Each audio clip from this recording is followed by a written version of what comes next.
Panginoon, maraming salamat sa laging pagbibigay ng mga araw na puno ng blessings.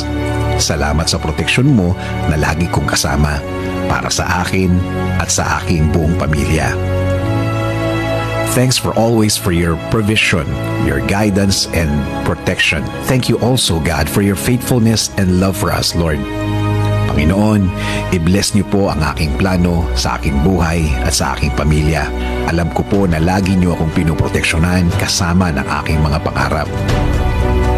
Panginoon, hindi po ako isang perpektong tao at alam ko po na hindi rin perpekto ang aking plano.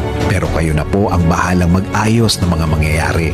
Dahil naniniwala pa rin ako, Lord, na ikaw ang mas nakakaalam ng bukas. Alam ko po, Lord, na marami pa akong dadaanan para matupad ang aking plano sa aking buhay. Pero alam ko po na bibigyan niyo po ako at ang aking plano sa buhay ng tamang direksyon.